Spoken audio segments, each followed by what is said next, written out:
రెండవ గ్రంథం రాజులు రెండవ గ్రంథం 8వ అధ్యాయము 7వ వచనం చదువుకుందాం. రాజులు రెండవ గ్రంథం 18వ అధ్యాయము 7వ వచనం. కావున యెహోవా అతనికి తోడుగా ఉండెను, తాను వెళ్ళిన చోట్లను అతడు జయము పొందెను. అతడు అశూరు రాజుకును సేవ చేయుటకు అతని మీద తిరుగుబడిను. ప్రభు తన మాటలు మన వినికిడులో ఆశీర్వదించునుగాక. ఆమేన్. దేవుని వాక్యము ఈ యొక్క సాయంత్రపు వేళలో మనం చదువుకోండగా ఎవరి గురించి చదువుతున్నామంటే, దేవుడు అతనికి తోడే ఉండెను. ఆ అతను ఎవరు, అతని పేరేంటి, అతని యొక్క జీవితం ఏంటో మనము గమనిస్తూ ఉన్నాం. అయితే దేవుని వాక్యాన్ని కొంత వివరానికి ఆలోచన చేద్దాం. ఇక్కడ మనం గమనించగలిగితే మనం చదువుకున్న వాక్యం ఏ గ్రంథం అంటే రాజుల గ్రంథం అని చదువుకున్నాం. బైబిల్ గ్రంథంలో రాజులు ప్రారంభించబడిన వారిలో మొదటి రాజు, దేవుని వాక్యం ఇశ్రాయేలు ప్రజలు మొదటి రాజు సౌలు, ఆ తర్వాత దావీదు, ఆ తర్వాత సొలొమోను, ఆ తర్వాత వారి కుమారులుగా ప్రారంభించబడితే ఇలాగూ ఏర్పడిన తర్వాత 2 రాజ్యాలుగా ఏర్పడతాయి. ఈ 2 రాజ్యాలుగా 12 గోత్రాలు 2 రాజ్యాలుగా ఏర్పడినప్పుడు యూదా రాజులని ఇశ్రాయేలు రాజులని వారు విభాగించబడ్డారు. ఆ తర్వాత ఇశ్రాయేలు రాజుల్లోనూ యూదా రాజుల్లోనూ రాజ్య పరిపాలన జరుగుతూ ఉండేది.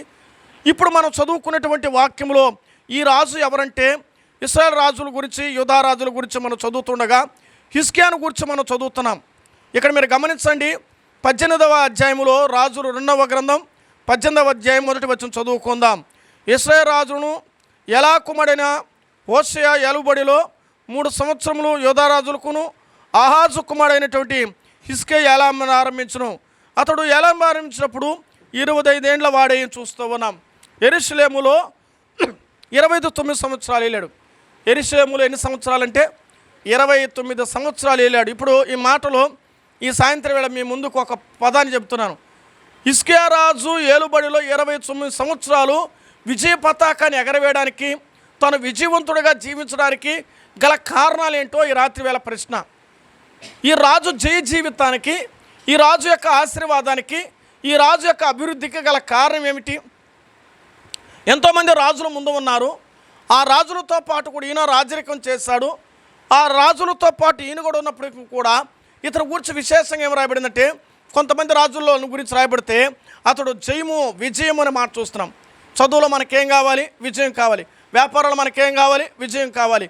ఆరోగ్య విషయంలో విజయం కావాలి. మనం చేస్తున్న ప్రతి పనిలో విజయం కావాలంటే విజయం ఊరికే రాదు.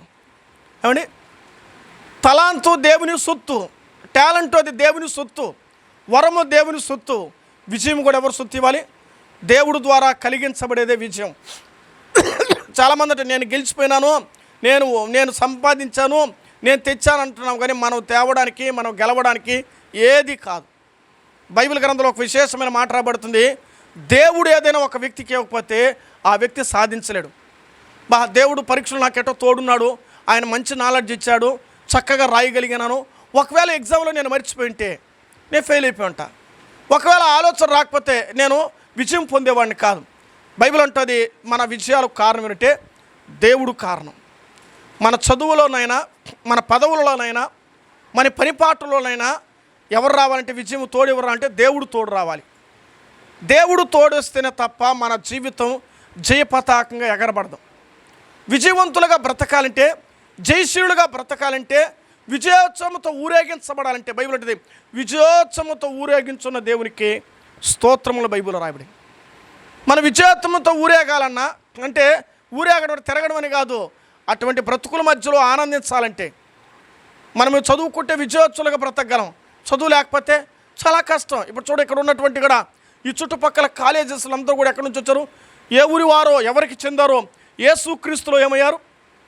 ఇక్కడ కూర్చున్న సహోదరులు ఒక్కొక్కరు ఒక ఊరు నుంచి వచ్చిన వాళ్ళు, ఇలా ఇక్కడ నుంచి వచ్చిన ఒక్కొక్కరు ఊరు నుంచి పిల్లలు ఉన్నారు. అంటే మీరందరూ కూడా ఏ ఊరి వారో, కానీ ఇప్పుడు ఏమయ్యారు? యేసుక్రీస్తులో ఒకరయ్యారు. ఇప్పుడు ఎవరి ద్వారా కలిగింది ఈ భాగ్యం? యేసుక్రీస్తు ద్వారా కలిగిన భాగ్యం అని మనం నమ్ముతున్నాం. ఈ రాజుగారు జయమును పొందడానికి బైబిల్ గ్రంథంలో మనం గమనం చేసినప్పుడు ఈ రాజుల గురించి బైబిల్లో 5 మంది రాజులు ఉన్నారు. ఏ రాజు అంటే హిజ్కియా రాజులు 5 మంది ఉన్నారు. దాదాపుగా ఇతని గురించి మనం చదివితే 13 గ్రంథాలు, 66 గ్రంథాల్లో 13 గ్రంథాలలో ఈ రాజును గురించి విశేషంగా రాయబడ్డాయి. ఎంతోమంది రాజులు ఉన్నారు. మొత్తం మీద కలిపితే 42 మందిని కొంతమంది రాస్తే కొంతమంది 20 మంది రాజులని, కొంతమంది 19 మంది రాజులని, ఎట్టకేలకు రాజు అనే పదంతో పిలువబడిన గ్రంథంలో విశేషంగా ఇతని గురించి రాశారంటే చాలా విలువైనట్టుగా మనం గమనిస్తాం. ఎందుకు ఇంత విలువ, ఎందుకు ఇంత ఆధిక్యత అంటే దేవుడు అతని మీద ఒక సంకల్పాన్ని ఏర్పరిచాడు. దేవుడు అతని మీద ఒక ఉద్దేశం ఉన్నది. దేవుడు ఒక వ్యక్తి మీద ఆలోచించాడంటే అది తద్వారా అమలు చేయడానికి, అతడు ఆశీర్వదించబడడానికి అవకాశం కలుగుతుంది. మనం గమనించాలి ఈ విషయాన్ని బట్టి. 5 హిస్కియాలు ఉంటే, ఇప్పుడు మనం చదువుకునే విషయం నేను అందరూ కూడా చెప్పలేదు కానీ మీకు అవుట్లైన్ ఇస్తున్నాను అంతే. మరొకసారి వచ్చినప్పుడు చక్కగా నోట్బుక్ పెన్ను తెచ్చుకున్నప్పుడు చక్కగా ఎవరస్తులకి వివరించి రాయడానికి కొంత అవకాశం ఇస్తాను. అప్పుడు చక్కగా మీకు అర్థమవుతుంది. ఓ టీచింగ్ మెథడ్ లాగా మనం నేర్చుకుందాం వాక్యాన్ని. సో కాలక్షేపంగా దేవుని దగ్గరికి రావడం కాదు. కాలేజీకి వెళ్ళినా, స్కూల్కి వెళ్ళినా ఎట్టపోతాం, పెన్ను పేపర్ ఇవ్వకుండా మనం పోవం కదండి. దేవుని మందిరానికి కూడా అలాగే రావాలి. దేవుని మందిరానికి రాసుకోవడానికి రావాలి, నేర్చుకోవడానికి రావాలి. మన మహామేధావులం కాదు, నిరంతర విద్యార్థులు మన ప్రభువులో. ప్రతిరోజు నేర్చుకోవాలి. ఈరోజు ఒక సైంటిస్ట్ని గురించి మనం ఎరుగుతాం. ఇప్పుడు ఇటీవల నుంచి ఎంతమంది, ఒక లేడీ ఎన్ని నెలలు ఉంది కదండి, మనం ఎంత పేరు చక్కగా ఇంత సంవత్సరాలు వారు అన్ని రోజులు అక్కడ నుంచి ఇక్కడికి వచ్చారంటే, అన్ని నెలల నుంచి వచ్చారంటే ఇప్పుడు మరలా వాళ్ళు గుమ్ముంటారు, మరలా ప్రయత్నం చేస్తారు. అంటే ఒకరోజుతో అంతమయ్యేదే కాదు జీవితం, ఇంకా కొత్త కొత్తగా తయారేది.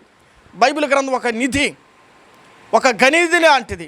అది తవ్వే కొద్దికి తీసే కొద్దికి వస్తూనే ఉంటుంది. 24 సంవత్సరాలు బోధిస్తున్నాం, ఇంకా తృప్తి చాలా మాకు. 24 ఏళ్ళుగా నిడారంభనగా చేస్తున్నా ఇంకా మాకు అర్థం కాల బైబిల్. ఇంకా నేర్చుకుంటున్నాం, ఇంకా చదువుతున్నాం. ప్రతిరోజు యూట్యూబ్లో దేవుని వాక్యం బోధిస్తున్నా సరిపోవడం వల్ల చాలడం లేదు. వాక్యం ఇంకా అన్వేషిస్తున్నాం.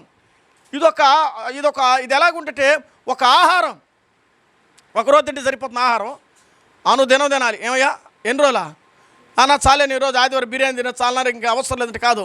రేపు బిర్యానీ పెట్టినా, ఎల్లుండి పెట్టినా, మరుసటి రోజు పెట్టినా నాకు వద్దని ఎవరు చేస్తాడా, ఎవరు ఎత్తరు. ఎందుకంటే అది దాని మీద పిచ్చి.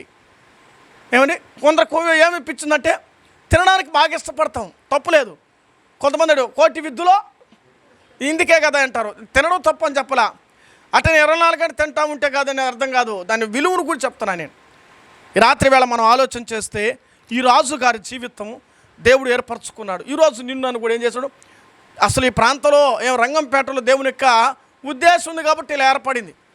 ఎన్నో రోజుల ప్రయాస ఫలితం ఈనాడు సంఘాన్ని మనం చూస్తున్నాం. ఎవరు నడిపిస్తున్నారనేది దేవుని చిత్తమే తప్ప ఆయన ఉద్దేశం ఉంది కాబట్టి నడిపించబడుతుంది.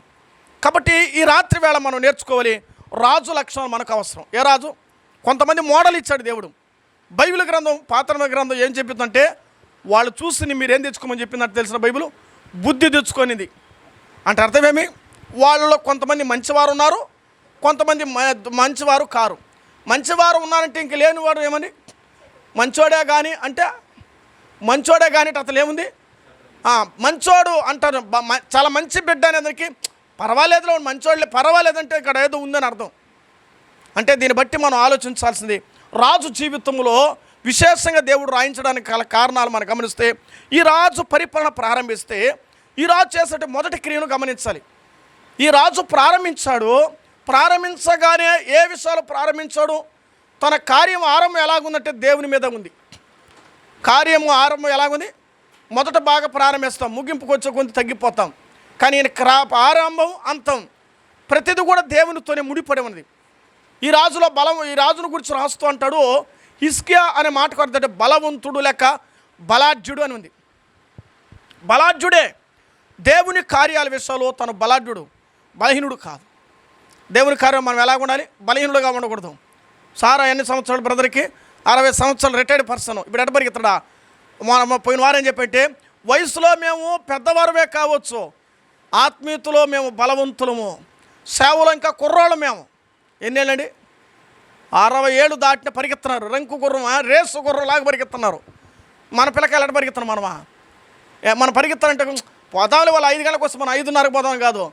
మాకన్నా ముందు మీరు ఫోన్ చేసి సార్ ఏడొస్తున్నారు, ఇంకా వచ్చారా లేదా? ఏమండి మీ ధ్యాస, చదువు, భక్తి ఈ రెండింటిని మీరు సాధిస్తే భూమి మీద మీ తల్లిదండ్రులకు దేవునికి ఇష్టంగా బ్రతకగలరు. మిమ్మల్ని నమ్మింత దూరం తల్లిదండ్రులు పంపిస్తే మీరు ఎలా బ్రతుకుతున్నారో అది ప్రాముఖ్యమైనది. మీరున్న స్థానాల్లో, మీరున్న ప్రదేశాల్లో సాక్షులుగా బ్రతకడానికి ప్రయత్నం చేయాలి. చక్కగా మంచి సహవాసం దేవుడు ఇచ్చాడు.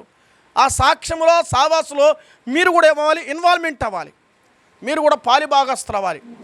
ఈ రాజుగారు తాను చేస్తూ తన ప్రజలను కూడా చేయించేవాడు.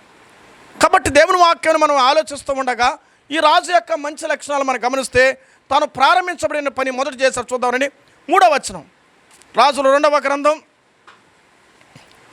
18వ అధ్యాయం 3వ వచనం ఏం రాయబడుతుందో మనం చదువుదామా? అక్కడ 3-4 వచనాలు నేను చదువుతున్నాడు.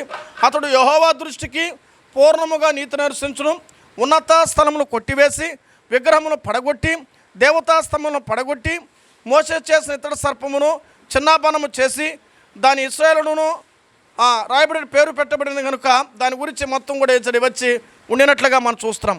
అంటే తాను చేసిన మొదటి పని ఏంటంటే ఇక్కడ మనం గమనిస్తే ఏవైతే లోక ఆచారాలు ఉన్నాయో, ఏవైతే లోక పద్ధతులు ఉన్నాయో, ఈ లోకమైనటువంటి రూపాలు చేశారో వాటవన్నీ కూడా యెహోవా దృష్టికి అపవిత్రమైనదని గమనించాడు.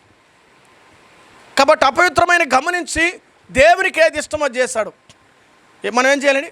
దేవునికి ఏది ఇష్టమో అది చేయాలి. దేవుడు ఏది నచ్చేది, తల్లిదండ్రులకు ఇష్టమైనది బిడ్డలు చేయాలి. అవునా? బిడ్డలకు నచ్చేది తల్లిదండ్రులు చేయాలి. అలాగే సంఘము ఎవరు చేయాలి? బైబిల్ అంటది, నిన్ను చూడగా ఇష్టము పుట్టించు ప్రాయువుగా నాకు కనబడితేవి. కొన్ని మన జీవితాలు దేవునికి ఇష్టం కొరకు చేయాలి, కొన్ని నష్టపోవాల్సి వస్తుంది, కొన్ని శ్రమలు పడాల్సి వస్తుంది, కొన్ని బాధలు పడాల్సి వస్తుంది, కొన్ని ఇబ్బందులు పడాల్సి వస్తుంది. చదువు ఊరికే రాదు కదండి, శ్రమ. అవునా కదా? ఆ కృషి పట్టుదల అవసరం ఈ భక్తి జీవితంలో. అంతేకాదు ఈ లోక జీవితంలో కొన్నిటిని కట్టుకోవాలి, కొన్నిటిని తెచ్చుకోవాలి, కొన్నిటిని చంపుకోవాలి, కొన్నిటిని వదులుకోవాలి, కొన్ని నష్టపోవాలి, కొన్నిటిలో కృంగాలి, కొన్నిటిలో నలగాలి. ఊరికే రాదు. వీటన్నిటిని భరిస్తూ రావాలి మనం. ఈ రాజు ప్రారంభించబడిన మొదటి పని దేని మీద చూశాడు? దేవుని మీద. అంటే ఇక్కడ మనం నేర్చుకుంటాను, పరిపాలించిన పరిపాలనలో మొదటగా దేవుని కార్యాలు బాగుండాలని కోరుకున్నాడు. దేవుని పని బాగుండాలి. దేవుని పని బాగుంటేనే, దేవుని మందిరం బాగుంటేనే, దేవుని పరిచర్య బాగుంటేనే, దేవుడు బాగుంటే మనం అంతా బాగుంటాం. ఎవరు బాగుంటే? దేవుడు బాగుంటే మనం బాగుంటాం. నేను ఎక్కువగా చాలా వరకు అందరికీ చెప్తున్నాం, అందరిలో మనం ఉండాలి, అందరితో మనం ఉండాలి. అందరితో మనం ఉండాలి, అందరిలో మనం ఉండాలంటే మనలో ప్రభు ఉండాలి.